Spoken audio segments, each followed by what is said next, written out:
Hello दोस्तों, नमस्कार। स्वागत है एक बार फिर से आप सभी के अपने प्रिय चैनल पर। दोस्तों आपको बता दें जो अभी की सबसे बड़ी खबर आ रही है, जहां पर अब चीन पर नजर रखने के लिए और भी अधिक मात्रा में स्विचेस और सर्विलांस ड्रोन खरीद रही है अपनी भारतीय सेना। जी हाँ दोस्तों, क्या है इसकी खासियत आपको सबसे पहले हम बताएंगे, साथ ही बताएंगे जहाँ पर अरुणाचल का लापता वो युवक अब जल्द लौटेगा भारत। जी हाँ दोस्तों, पीएलए ने सेना को हॉटलाइन पर दिया इसका बड़ा संकेत। जी हाँ दोस्तों, साथ ही बताएंगे जो बाइडेन ने दे दी अब रूस को बड़ी चेतावनी, डायरेक्ट पुतिन को बैन करने को लेकर बड़ी बात कह दी है दोस्तों, और कह दिया है कि अगर यूक्रेन में किसी ने भी घुसने का प्रयास तक किया तो भुगतने पड़ेंगे गंभीर परिणाम। और भी बड़ी बड़ी बातें कही है दोस्तों, आपको बताएंगे क्या क्या कहा है अमेरिका ने। साथ ही इसी बीच रूस को लेकर भी बड़ी खबर आ रही है, रूस ने युद्ध के लिए तैनात कर दिए हैं ये बड़े बड़े टैंक, बड़े बड़े ड्रोन। जी हाँ दोस्तों, बताएंगे कौन कौन सी चीजें अब रूस बॉर्डर पर खड़े कर रहा है। दोस्तों क्या सच में युद्ध होना तय है, सबसे पहले आपको हम आज बताने वाले हैं दोस्तों एक रिपोर्ट के माध्यम से। साथ ही कोरोना के ओमिक्रॉन वेरिएंट को लेकर बड़ी खबर आई है दोस्तों, जहां पर त्वचा पर और प्लास्टिक पर इतने घंटे तक रुका रहता है वो भी जिंदा ओमिक्रॉन वायरस। जी हाँ दोस्तों, साथ ही आपको बताएंगे जहां जाटों से मिलने के बाद अमित शाह जी ने क्या कहा है दोस्तों,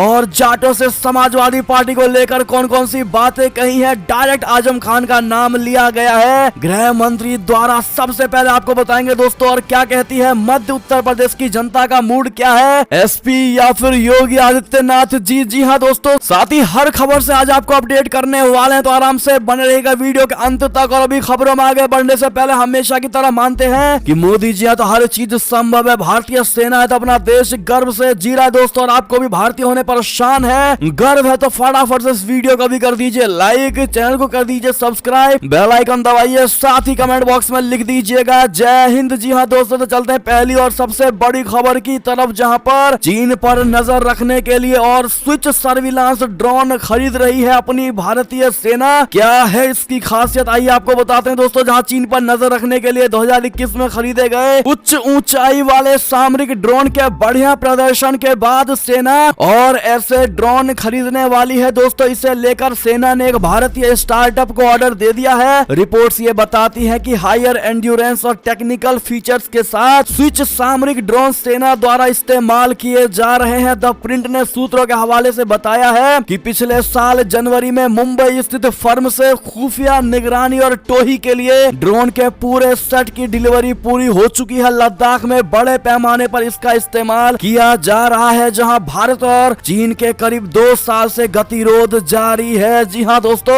आपको बता दें लाइन ऑफ एक्चुअल कंट्रोल पर भारत ने काफी ज्यादा निगरानी बढ़ा रखी है दोस्तों। सामरिक ड्रोन के अलावा सेना ने बड़े मानव रहित हवाई वाहनों को लाकर भी लाइन ऑफ एक्चुअल कंट्रोल पर निगरानी बढ़ा दी है दोस्तों। भारतीय सेना सैटेलाइट के जरिए भी निगरानी कर रही है और भारतीय नौसेना के P-8I जैसे विशेष विमानों का इस्तेमाल कर रही है। हालांकि पिछले साल पहली बार सेना ने निगरानी के लिए विशेष स्वदेशी ड्रोन शामिल किए थे, और ऐसे में ये बड़ी खबर आ रही है दोस्तों, जहां पर और भी ज्यादा स्विच सर्विलांस अपनी भारतीय सेना खरीद रही है। ऐसे में all the best to Indian army कहना बिल्कुल मत भूलिएगा। अगली खबर की बात करें, जहां पर अरुणाचल से लापता उस युवक को जल्द लेकर वापस आएगी भारत। पीएलए ने सेना को हॉटलाइन पर दिया है इसका संकेत। दरअसल गणतंत्र दिवस के मौके पर एक बहुत अच्छी खबर मिली है दोस्तों। चीन की सेना ने अरुणाचल से अगवा भारतीय नागरिक को जल्द रिहा करने के संकेत दिए हैं। केंद्रीय मंत्री किरण रिजिजू ने ट्वीट करके बताया है कि भारतीय सेना और चीन की पीएलए के बीच हॉटलाइन पर संपर्क हुआ है। इसमें पीएलए ने हमारे नागरिक को जल्द सौंपने के संकेत दिए हैं, समय और स्थान जल्द बताया जाएगा। जी हाँ दोस्तों, अरुणाचल प्रदेश का 19 साल का युवक मिराम तेरोन 17 जनवरी से लापता है, आप सभी को पता होगा।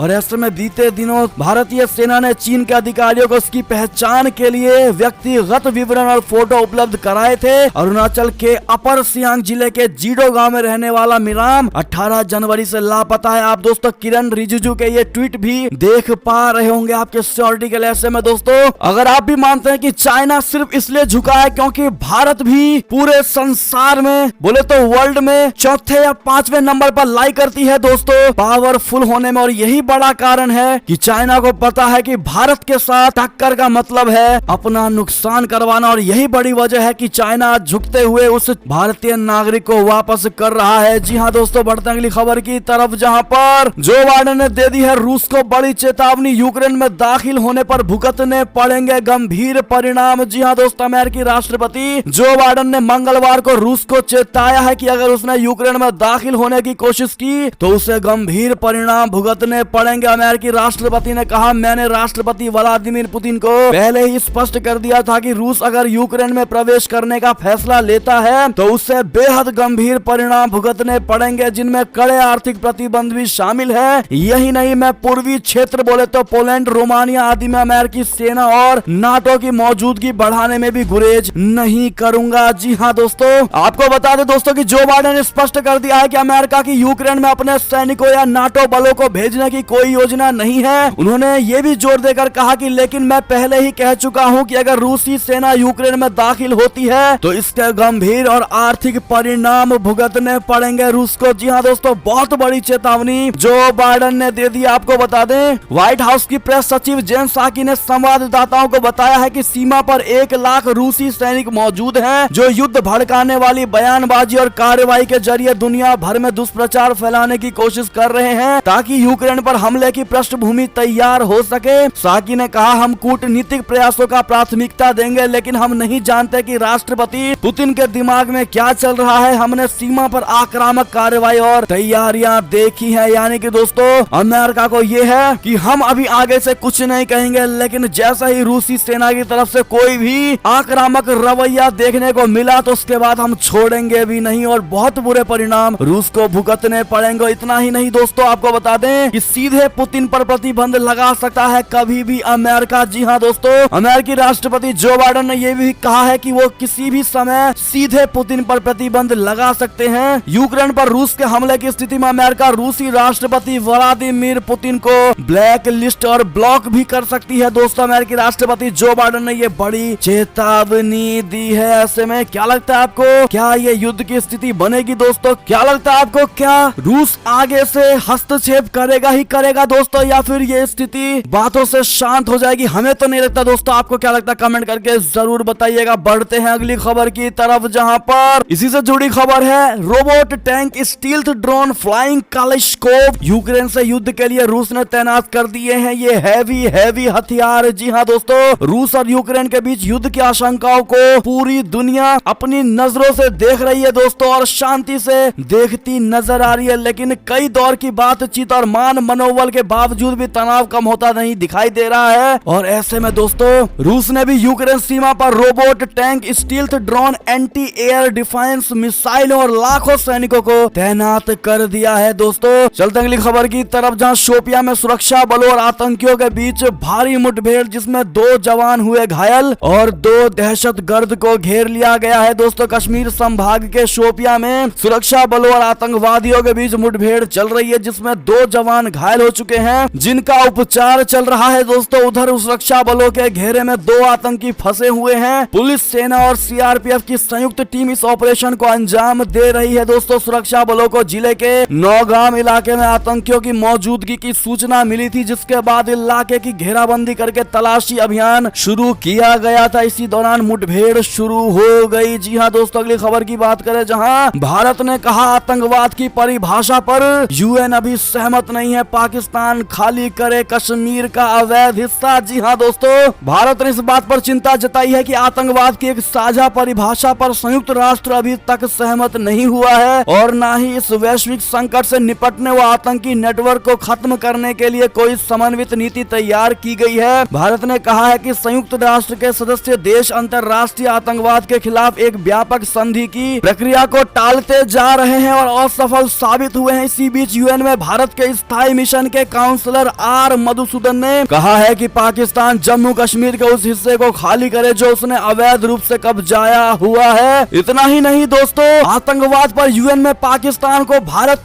ने लताड़ लगाते हुए ये भी कहा कि लादेन भी तो वही मिला था। यानी कि भारत का कहना है कि दुनिया में कहीं भी आतंकवादी घटना हो उसकी जड़ें पाकिस्तान में ही हमेशा मिलती है। भारत की ओर से काउंसलर आर मधुसूदन ने पाकिस्तान को मुंह तोड़ जवाब देते हुए कहा है कि पाकिस्तान लगातार भारत को लेकर झूठे दावे कर रहा है और संयुक्त राष्ट्र के मंच का दुरुपयोग कर रहा है। ऐसा करके पाकिस्तान अपने देश के बुरे हालातों से दुनिया का ध्यान हटाने की कोशिश कर रहा है। उन्होंने कहा कि पाकिस्तान पाकिस्तान में आतंकवादी आनंद में रहते हैं और आम लोग खासकर अल्पसंख्यक समुदाय के लोगों का जीवन जीना वहाँ पर मुश्किल हो गया है। जी हाँ दोस्तों, साथ ही आतंकवाद के मुद्दे पर भारत ने कहा है कि पाकिस्तान का आतंकवाद को पालने पोसने का इतिहास रहा है। दुनिया में कहीं भी कोई भी आतंकी घटना होता है तो उसकी जड़ें पाकिस्तान में जरूर मिलती हैं। ओसामा बिन लादेन भी तो वहीं मिला था। उन्होंने कहा कि 2008 में मुंबई में हुए आतंकी हमले के अपराधी को भी उसका संरक्षण हासिल है। जी हाँ दोस्तों, अगली खबर की बात करें जहां 31 जनवरी को दिल्ली आएंगे ईरान के विदेश मंत्री। चाबहार और अफगानिस्तान सहित कई मसलों पर होगी जमकर बात। जी हाँ दोस्तों,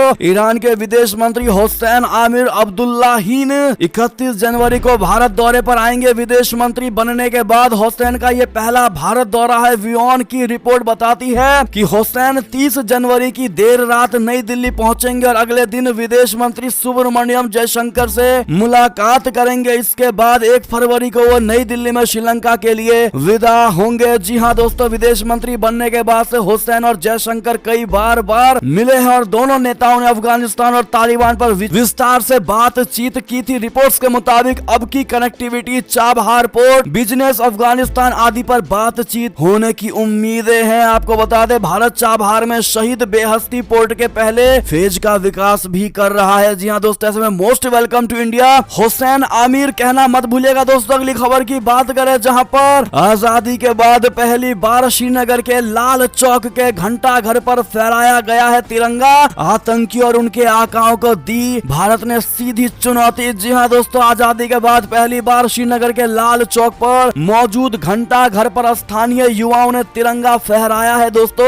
और इस घड़ी में बड़ी संख्या में स्थानीय युवाओं के अलावा महिलाएं और बच्चे भी मौजूद रहे। कुछ समय पहले तक आतंकियों की धमकी के कारण लाल चौक पर तिरंगा फहराने के लिए युवा आगे नहीं आते थे। अनुच्छेद 370 हटने और आतंकियों के लगातार खात्मे के कारण स्थानीय युवा आगे आए और उन्होंने भारत माता की जय के नारे लगाते हुए लाल चौक पर बने घंटा घर के टॉप पर तिरंगा फहराया है। स्थानीय युवाओं ने आतंकी और उनके हमदर्दों को अब हकीकत दिखानी शुरू कर दिया। उनका कहना है कि आतंकवाद के कारण अब तक घाटी में कई लोगों की जानें जा चुकी हैं, अब वो इसे नहीं सहेंगे। यानी कि दोस्तों, जिस प्रकार से मोदी जी ने प्रधानमंत्री बनने से पहले ही कह दिया था कि हमारी सरकार आते ही लाल चौक पर झंडा फहराया जाएगा, देखते हैं किसके में कितना दम है दोस्तों, यानी किस माई के लाल में इतना दम है। ऐसी बात उन्होंने कही थी दोस्तों, और आज मोदी जी ने वो सच करके भी दिखा दिया। ऐसे में मोदी है तो मुमकिन है कहना बिल्कुल मत भूलिएगा कमेंट में। अगली खबर की बात करें जहां राष्ट्रपति की सुरक्षा बेड़े में 13 साल से तैनात घोड़ा विराट हुआ अब रिटायर। पीएम मोदी ने भी किया इसको दुलार। जी हाँ दोस्तों, देश के राष्ट्रपति के सुरक्षा बेड़े में कई सालों से तैनात रहा घोड़ा विराट आज बोले तो कल रिटायर हो गया है दोस्तों। शानदार कद काठी वाले विराट को राष्ट्रपति के bodyguard commandant colonel Anoop Tiwari के चार्जर के तौर पर सम्मान दिया गया था। विराट जब 73वें गणतंत्र दिवस की परेड में पहुंचा था तो पीएम मोदी ने भी उसे दुलार करने से नहीं रोक पाए। पीएम मोदी ने विराट को प्यार से सहलाया। रक्षा मंत्री राजनाथ सिंह भी विराट को सहला रहे थे। दरअसल विराट इकलौता घोड़ा है जो 13 बार गणतंत्र दिवस की परेड में हिस्सा ले चुका है और यही वजह है कि आज विराट को शानदार तरीके से रिटायर कर दिया गया। जी हाँ दोस्तों, ऐसे में उनके रिटायरमेंट पर कुछ 2 शब्द विराट के लिए जरूर कह दीजिएगा दोस्तों। साथ ही अगली खबर की बात करें जहां 75 साल में पहली बार पाकिस्तानी पर्यटक PIA की विशेष उड़ान से भारत आएंगे। जी हाँ दोस्तों, पाकिस्तान के यात्री 75 साल में पहली बार पाकिस्तान एयरलाइंस इंटरनेशनल बोले तो PIA की एक विशेष चार्टर्ड उड़ान से भारत आएंगे। पाकिस्तान हिंदू परिषद के संरक्षक और सत्ताधारी इमरान खान की पार्टी के हिंदू सांसद डॉक्टर रमेश कुमार वंकवानी ने बताया है कि 29वें जनवरी को भारत आने वाले पाकिस्तानी तीर्थ यात्रियों के एक प्रतिनिधिमंडल का नेतृत्व करेंगे। अगली खबर की बात करें जहां पर रूस ने यूक्रेन पर किया हमला तो चीन को मिलेगा इसका बहुत बड़ा फायदा। जी हाँ दोस्तों, ताइवान के लिए मौका मिल सकता है। चाइना को तीसरे विश्व युद्ध का खतरा बढ़ सकता है। जी हाँ दोस्तों, विशेषज्ञों की ये बहुत बड़ी रिपोर्टिंग सामने आई है दोस्तों, जहां रूस और यूक्रेन के लाखों सैनिक सीमा पर भारी हथियारों के साथ आमने सामने खड़े हैं और ऐसे में विशेषज्ञों का कहना है कि रूस पूर्वी यूरोप में अपने कदम वापस खींचता नहीं दिखाई दे रहा है और उसकी आक्रामकता बनी हुई है। रूस ने 1 लाख सैनिकों को जिस प्रकार यूक्रेन की सीमा पर तैनात किया है, ऐसे में चाइना को लेकर बहुत बहुत बड़े और फायदे की खबर आ रही है दोस्तों, जहां पर अगर रूस यूक्रेन पर कब्जा करता है तो शी जिनपिंग ताइवान पर कब्जे का दुस्साहस कर सकता है। और चीन और रूस दोनों का ही ये मानना है कि क्रमशः ताइवान और यूक्रेन उसके हिस्सा है। ताइवान को चीन अपना हिस्सा मानता है और चीन कई बार सैन्य कार्रवाई की धमकी दे चुका है। हाल ही में चीन ने ताइवान के पास 39 तबाही मचाने वाले फाइटर जेट भी भेजे थे।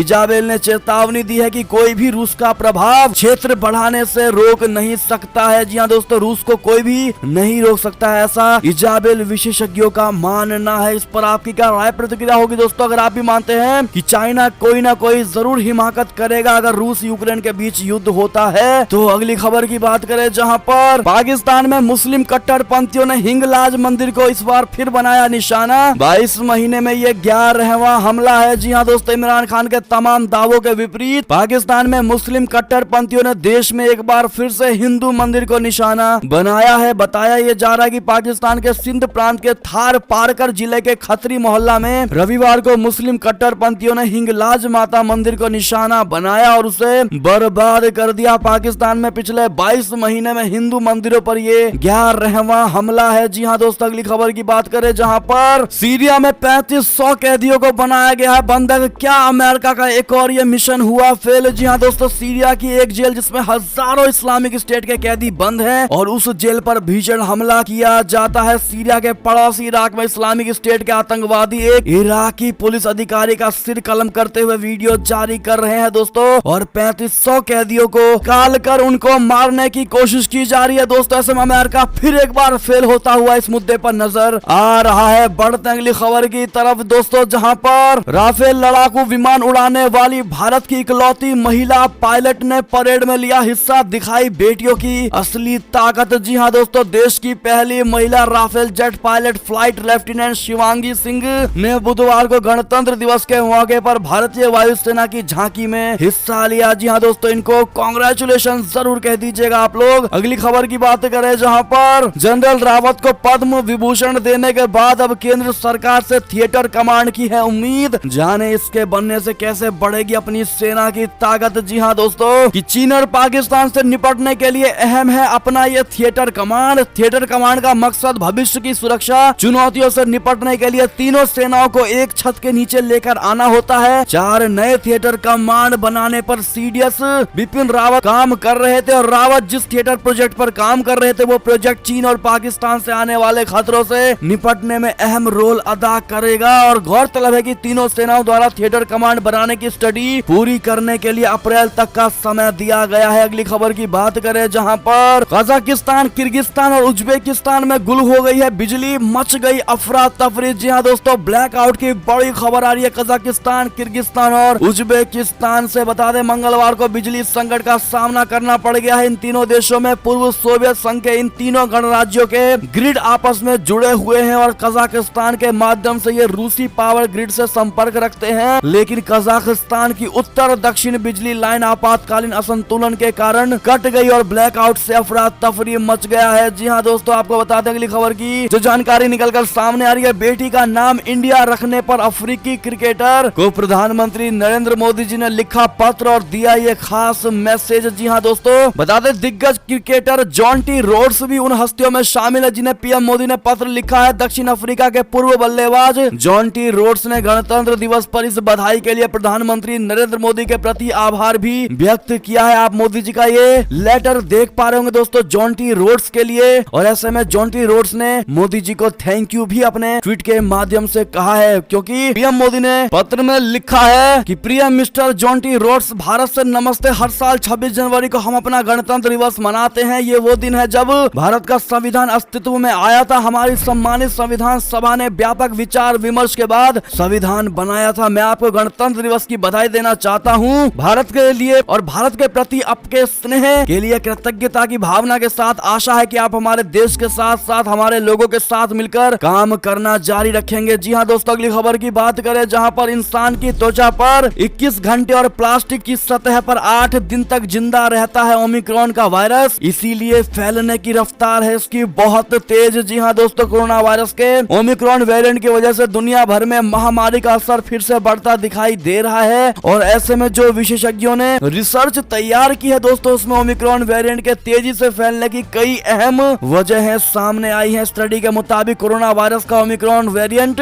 इंसानी त्वचा पर 21 घंटे तक जिंदा रह सकता है, जबकि किसी प्लास्टिक सतह पर यह वेरिएंट 8 दिन तक भी एक्टिव रहता है दोस्तों। इसलिए संभल कर और सावधानी से अपना बचाव रखिएगा। अगली खबर की बात करें जहां पर यूपी से बात करते हैं। जाट नेताओं से मिले अमित शाह जी, कहा एसपी की सरकार बनी तो छूट जाएगा आजम। जी हां दोस्तों, यूपी असेंबली के पहले चरण के चुनाव में करीब 2 सप्ताह अभी बाकी बचे हैं। ऐसे में कथित तौर पर नाराज चल रहे पश्चिम यूपी के जाट समुदाय को मनाने के लिए बीजेपी ने बड़ी कोशिश की है। केंद्रीय गृह मंत्री अमित शाह जी और पार्टी के यूपी प्रभारी धर्मेंद्र प्रधान ने बुधवार को पश्चिम यूपी के बड़े जाट नेताओं से मुलाकात की है। दिल्ली से बीजेपी के सांसद प्रवेश साहिब सिंह वर्मा के आवास पर हुई इस बैठक में जाट समुदाय के करीब 250 प्रभावशाली नेताओं ने भाग लिया। इस बैठक को सामाजिक भाईचारा बैठक का नाम दिया गया। बैठक में अमित शाह ने जाट समुदाय को साधने के लिए कई बड़ी बातें कही हैं। जी हां दोस्तों, अमित शाह जी ने कहा हमारा घोषणा पत्र आएगा तो देखना कि किसानों का ऋण चुकाने के लिए हम क्या क्या कर रहे हैं। राहुल गांधी तो किसानों के लिए आलू की फैक्ट्री लगाने की बात कर रहे थे, उन्हें मालूम ही नहीं है कि रबी और खरीफ फसल में क्या अंतर होता है। आज से 5 साल पहले यूपी गन्ना, चीनी, गेहूं, आलू, चावल आदि के उत्पादन में देश में टॉप 5 में भी नहीं था। वहीं आज यूपी इन फसलों के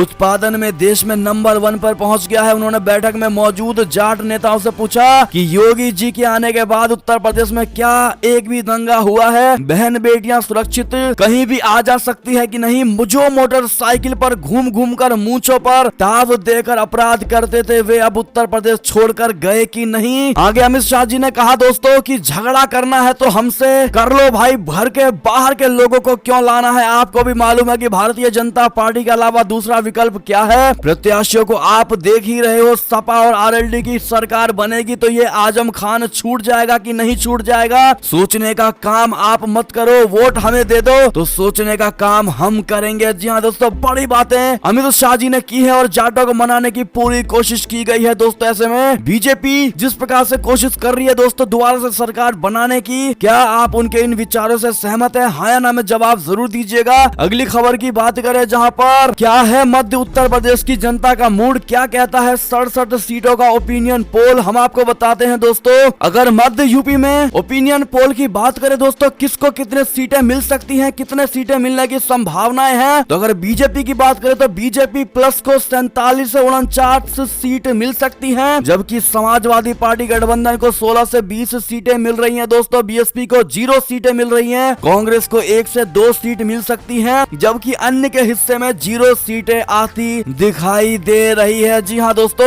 ऐसे में कहीं ना कहीं अगर हर एरिया की बात करें तो बीजेपी की ही सरकार आती दिखाई दे रही है। यानी कि दोस्तों कहीं ना कहीं भारतीय जनता पार्टी बहुत बड़ी जीत फिर इस बार लेकर आएगी, लेकिन सपा को भी काफी ज्यादा इस बार फायदा होता दिखाई दे रहा है। ऐसे में आपके अनुसार किसकी सरकार बनेगी, कौन होगा मुख्यमंत्री, कमेंट में बताना बिल्कुल मत भूलिएगा दोस्तों। अगली खबर की बात करें जहां पर ओपिनियन पोल से चिढ़ते नजर आ रहे हैं और बौखलाते नजर आ रहे हैं अखिलेश यादव। ओपिनियन पोल्स को बताया अफीम पोल बैन के लिए इलेक्शन कमीशन पहुंची समाजवादी पार्टी। आपको बता दें समाजवादी पार्टी के अध्यक्ष अखिलेश यादव ने चुनाव को लेकर टीवी पर आने वाले ओपिनियन पोल को पूरी तरह से खारिज कर दिया है। अखिलेश यादव ने ओपिनियन पोल को ओपिनियन पोल अफीम पोल कहा है। बुधवार को लखनऊ में गणतंत्र दिवस के कार्यक्रम में अखिलेश यादव ने यह बात कही है। समाजवादी पार्टी ने भी चुनाव आयोग को पत्र लिखकर यूपी चुनाव से पहले टेलीविजन चैनलों पर ओपिनियन पोल के प्रसारण पर तत्काल रोक लगाने की मांग की है। आपको बता दें दोस्तों कि ये सबसे बड़ा मुद्दा और सबसे बड़ा कारण हो सकता है कि अखिलेश यादव को लगता है कि हर ओपिनियन पोल में अखिलेश यादव की हार होती नजर आ रही है दोस्तों, और हर ओपिनियन पोल में भारतीय जनता पार्टी को लोग जिता रहे हैं और ये सबसे बड़ी वजह हो सकती है अखिलेश के बौखलाहट की। आपको क्या लगता है दोस्तों, आपके क्या निजी विचार हैं, इस पर कमेंट करके जरूर बताइएगा। साथ ही अंतिम खबर की बात करें जहां पर पाकिस्तान पर अखिलेश की टिप्पणी पर भड़के साधु संत, कहा ये बयान उनकी पराजय का सबसे बड़ा कारण बनेगा। जी हाँ दोस्तों, अखिलेश यादव के बयान को लेकर साधु संतों में भी दो फाड़ नजर आ रहा है। कुछ साधु संत अखिलेश के बयान को लेकर नाराजगी जता रहे हैं तो कुछ उनका समर्थन भी कर रहे हैं, और कुछ का कहना है कि भारत का सबसे बड़ा दुश्मन चीन है क्योंकि चीन धर्मनिरपेक्ष है। और जो